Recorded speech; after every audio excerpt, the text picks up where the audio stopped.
ನೀಟಾಗಿ ಕ್ಯಾಶುವಲ್ ಆಗಿ ನಿಂತ್ಕೊ. ನಿಮ್ಗೆ ಯಾವ ಗಾಡಿ ಇಷ್ಟ? GTನ?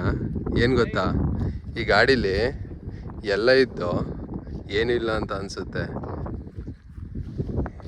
ಇದರಲ್ಲಿ ಏನಿದೆ?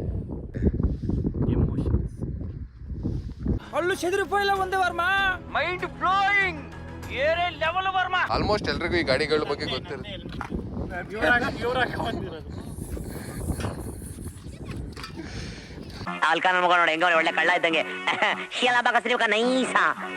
ಈ ಗಾಡಿ ಟೆಸ್ಟ್ ರೈಡ್ ಸ್ಟಾರ್ಟಿಂಗ್ ಲಾಂಚ್ ಮಾಡಿದಾಗ ನೈಟ್ ಹೊತ್ತು ಕೊಟ್ಟಿದ್ದು 12 ಗಂಟೆಲಿ ಅಂತ ಟಿಪಿಕಲ್ ಕನ್ನಡಿಗರು ಅವ್ರ ಚಾನಲ್ ಅಲ್ಲಿ ಹೇಳಿದ್ರು. ಈ ಗಾಡಿ ಬಂದ್ಬಿಟ್ಟು 373.27cc ಇಂಜಿನು. ಇನ್ನು ಸೌಂಡ್ ವಿಷಯಕ್ಕೆ ಬಂದ್ರೆ ಫುಲ್ ಸಿಸ್ಟಮ್ ಆಕ್ರೋಪೋವಿಕ್ ಇದೆ. ಫುಲ್ ಸಿಸ್ಟಮ್ ಹೆಡರ್ಸ್ ಇಂದ 3/4 SC ಪ್ರಾಜೆಕ್ಟ್ ಹಾಕ್ತಿದ್ದಾರೆ. Full system Akrapovic. ಸೌಂಡ್ ಸ್ವಲ್ಪ ಬೇಸಿ ಆಗಿದೆ. 400cc ನನ್ನ ಪ್ರಕಾರ ಇನ್ನೂ ಸೌಂಡ್ ಕೊಡಬೇಕಿತ್ತು ಅನ್ಸುತ್ತೆ. ಇಲ್ಲ, ಈ ಗಾಡಿ ಏನು ಗೊತ್ತಾ, ಸೇಲಾನಿಲ್ಲ ಮಾರ್ಕೆಟಲ್ಲಿ ಜಾಸ್ತಿ. ಇಂಡಿಯಾದಲ್ವಾ ದೇಸಿ. KTM ಏನಕ್ಕೆ ಜಾಸ್ತಿ ಸೇಲ್ ಆಗಿದ್ದು?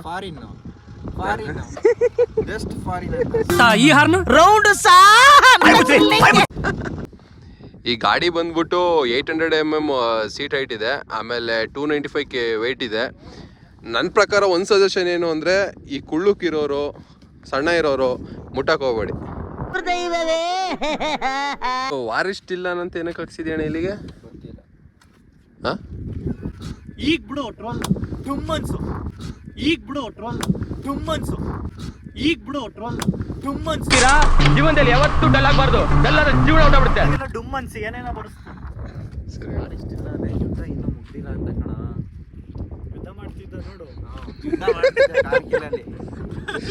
ಆ ಬುಲೆಟ್ ಎಲ್ಲಿ ಬಿದ್ದೈತೆ ಅಣ್ಣ? ಬುಲೆಟ್ ಮಾಮ್ ಇಲ್ಲಿ ಬಿದ್ದಿದೆ. ತೋರ್ಸು. ಡಾಮಿನರ್ 400 ಇವತ್ತು ನಮ್ಮ ಹತ್ರ ಇರೋದು. ಪವರ್ ಕ್ರೂಸಿಂಗ್ ಕ್ಯಾಟಗರಿಗೆ ಸೇರುತ್ತೆ ಡಾಮಿನರ್ 400. ನನ್ನ ಪ್ರಕಾರ ಬಜಾಜ್ ಅವರು ಡಾಮಿನರ್ ಡಿಸೈನಲ್ಲಿ ಫೇಲ್ ಆದ್ರು ಅನ್ಸುತ್ತೆ, ಹಂಗಾಗಿ ಇದು ಮಾರ್ಕೆಟಲ್ಲಿ ಜಾಸ್ತಿ ಸದ್ ಮಾಡಲಿಲ್ಲ. ಇರೋರಿಗೆ, ಉದ್ದ ಇರೋರಿಗೆ, ಮತ್ತು ಲಾಂಗ್ ಹೋಗ್ಬೇಕು ಅಂತ ಇರೋರಿಗೆಲ್ಲ ಇದು 7 ಮಾಡಿಸಿದ ಗಾಡಿ ಇದು ಡಾಮಿನರ್ 400. ಮುಂದ್ಗಡೆ ವೈಸರ್ ಕೊಟ್ಟಿದ್ದಾರೆ, ನಕಲ್ ಗಾರ್ಡ್ಸ್ ಇದೆ. ನೆಕ್ಸ್ಟು ಮುಂದ್ಗಡೆ USD ಶಾಕ್ ಅಬ್ಸರ್, ಹಿಂದ್ಗಡೆ mono suspension. Okay, TTTS engine triple ಪಾರ್ಕ್ದು. ಈ ಇಂಜಿನ್ ಬಂದ್ಬಿಟ್ಟು KTM Duke 390 ಮತ್ತು RC 390 ಇದೆಯಲ್ಲ, same engine platform. But Bajaj ಅವ್ರು ಏನು ಮಾಡಿದ್ದಾರೆ ಅಂದರೆ ಡ್ಯೂಟಿನ್ ಮಾಡಿಬಿಟ್ಟಿದ್ದಾರೆ ಇಂಜಿನ್ನ. ನಿಮಗೆ KTMಲ್ಲಿ 54 ಹಾರ್ಸ್ ಪವರು ಮತ್ತು 37 Nm ಟಾರ್ಕ್ ಸಿಗುತ್ತೆ. ಇದರಲ್ಲಿ 40 ಹಾರ್ಸ್ ಪವರ್ ಮತ್ತು 35 Nm ಟಾರ್ಕ್ ಸಿಗುತ್ತೆ. ಏನಾರು ಸ್ಪೀಡಾಗಿ ಹೋಯ್ತಿದ್ದು ಮಧ್ಯದಲ್ಲಿ ಏನಾರು ನಾಯಿಗೆ ಬಂದರೆ, ಅಡ್ಡ ಬಂದರೆ ಬ್ರೇಕ್ ಹಿಡಿದ್ರೆ ಅದು ಇಲ್ಲೇ ಹಿಡಿಯೋದು. ಇದು ಹಿಡ್ಕೊಂಡು ಈ ತಟ್ಟೆಗೆ ಉಜ್ಜುತ್ತೆ, ಆಗ ಈ ಟೈರ್ ಏನಾಗುತ್ತೆ ನಿಂತೋಗುತ್ತೆ. ಎರಡು ಕಡೆನೂ ABS, power breaking system use ಮಾಡಿದ್ದಾರೆ. ಗೀಟರ್ಸು ಫುಲ್ ಸೇಮ್ ಡ್ಯೂಕಿಂದ ದೇಬಿಟ್ಟವ್ರೆ. ಎರಡು ಡಿಸ್ಪ್ಲೇ ಬರುತ್ತೆ, ಒಂದು ಇಲ್ಲಿ ಬರುತ್ತೆ, ಒಂದು ಇಲ್ಲಿ ಬರುತ್ತೆ ಡಿಸ್ಪ್ಲೇ. ಇಲ್ಲಿ ಓಕೆ, ನಿಮಗೆ ಇಲ್ಲಿ ಇದೇನು ಲೋ ಫ್ಯೂಯಲ್ ಲೆವೆಲ್ ಅಂತ ತೋರಿಸ್ತೈತೆ ಇಲ್ಲಿ. ನೆಕ್ಸ್ಟ್ ಇದು RPM, ನೆಕ್ಸ್ಟ್ ಸ್ಪೀಡೋಮೀಟರು, ಇದು ಫ್ಯೂಯಲ್ ಗೇಜು. ನೆಕ್ಸ್ಟು ಇಲ್ಲಿ ವಾರ್ನಿಂಗ್ಸ್ಗಳು ತೋರಿಸ್ತೈತೆ, ಇಂಜಿನು ಮತ್ತು ಗೇರ್ ಶಿಫ್ಟರ್ದು ತೋರಿಸ್ತಿದೆ. ಇಲ್ಲಿ RPM ಲಿಮಿಟ್ ಲೈಟು ಬಂದರೆ ಗೇರ್ ತೋರಿಸುತ್ತೆ, ಟ್ರಿಪ್ ತೋರಿಸುತ್ತೆ, ಟೈಮ್ ತೋರಿಸುತ್ತೆ. ಇದನ್ನು ನೀವು ಇಲ್ಲಿಗೂ ಶಿಫ್ಟ್ ಮಾಡ್ಕೋಬೋದು. ಆ್ಯಂಡ್ ಇಲ್ಲಿ ನಿಮಗೆ ಎಷ್ಟು ಮೈಲೇಜ್ ಕೊಟ್ಟಿದೆ ನಿಮ್ಮ ಗಾಡಿ ಅಂತ ತೋರಿಸುತ್ತೆ. ಕೆಲವ್ರಿಗೆ ಹಂಗೆ ಅವಾಗ ಈ ಥರ ಏನಾರು ಒಂದು ಮಾಡ್ಕೊಳ್ಳದೆ ಇದ್ರೆ ತಿಂದನ್ನ ಅರಗಲ್ಲ. ಏನು ಮಾತಾಡ್ತೇವ್ರಿ? ಏನು ಟೆಸ್ಟ್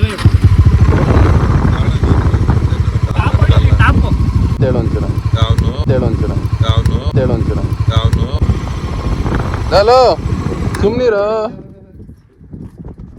ಪ್ಲೇನ್ ಮೊಸರೇನ ನಿಂದು ಒಂದು ಬದುಕು ನೀನಂತ.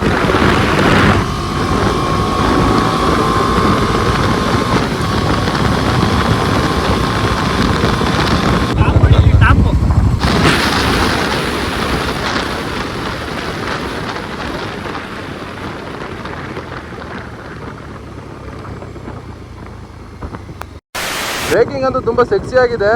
ಒಂದು 6,000-7,000 RPM ದಾಟಿದ ತಕ್ಷಣ ಸ್ವಲ್ಪ ನಿಮಗೆ ವೈಬ್ರೇಷನ್ ಫೀಲ್ ಆಗುತ್ತೆ.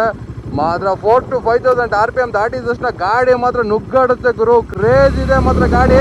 S, come on, let's check the beast again.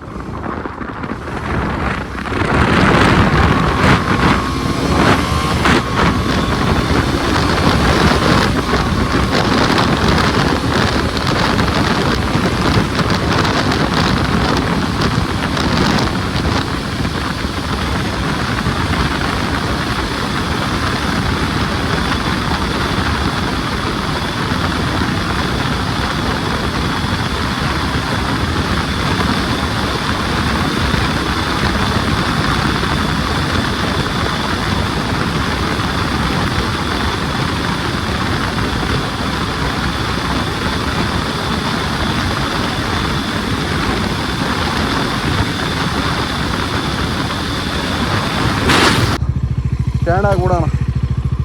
Tank ಮೇಲೆ ಬ್ಯಾಡ್ಜಿಂಗ್ ಕೊಟ್ಟಿದ್ದಾರೆ ಡಾಮಿನರ್ ಅಂತ. ಈ ಟ್ಯಾಂಕ್ ಕೆಪಾಸಿಟಿ ಬಂದ್ಬಿಟ್ಟು 13 ಲೀಟ್ರು. ನಾನು ಆ್ಯಾವ್ರೇಜ್ 30 ಕಿಲೋಮೀಟ್ರ್ ಮೈಲೇಜ್ ಕೊಡುತ್ತೆ ಅಂದ್ರೂ ಒಂದು 350ರಿಂದ 360 ಕಿಲೋಮೀಟ್ರು ಫುಲ್ ಟ್ಯಾಂಕಲ್ಲಿ ನಾವು ರೀಚ್ ಮಾಡ್ಬೋದು ಗಾಡಿನ. ಆಗಲೇ ಹೇಳ್ದಂಗೆ ಇದು ಒಳ್ಳೆ ಸ್ಟೈಲಿಶ್ ಆಗಿ ಡಿಸೈನ್ ಮಾಡಿದ್ದಾರೆ ಇದನ್ನು.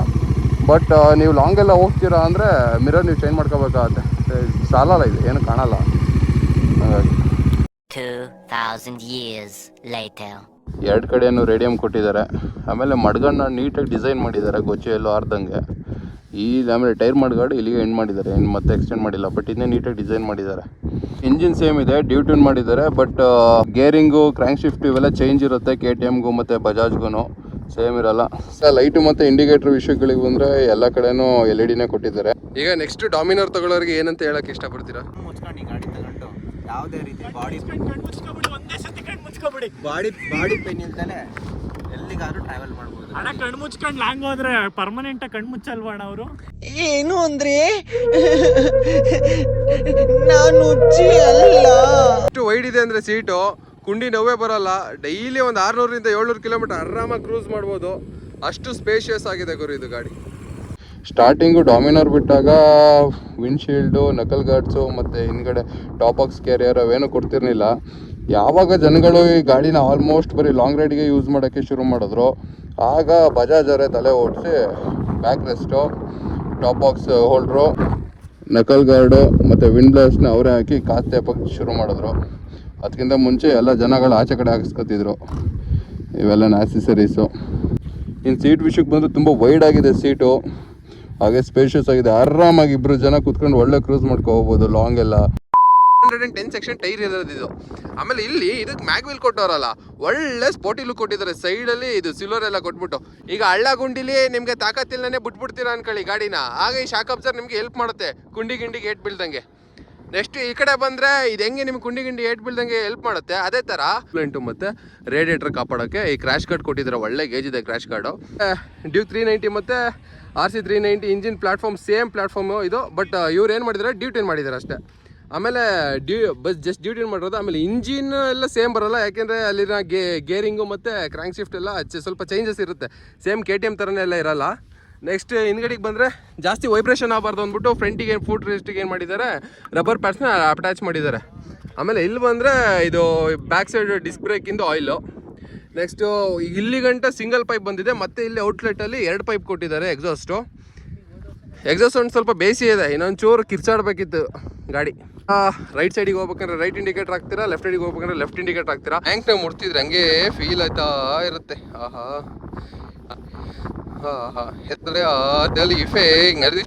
ನೆಕ್ಸ್ಟು ಇಲ್ಲಿ ಬಜಾಜ್ ಬ್ಯಾಡ್ಜಿಂಗೇ ಕೊಟ್ಟಿಲ್ಲ ಡಾಮಿನರಲ್ಲಿ. ನಾನು ಡಾಮಿನರ್ ಗಾಡಿ ಲೈಫಲ್ಲಿ ಯಾರ್ದೂ ಓಡಿಸಿರ್ಲಿಲ್ಲ. ನನ್ನ ಗಾಡಿನ ನಾನು ಫಸ್ಟ್ ಟೈಮ್ ಶೋರೂಮಿಂದ ಡಾಮಿನರ್ ಓಡಿಸಿದ್ದು ಫಸ್ಟ್ ಟೈಮ್ ನಿನ್ನ ಗಾಡಿ ಇದೆ.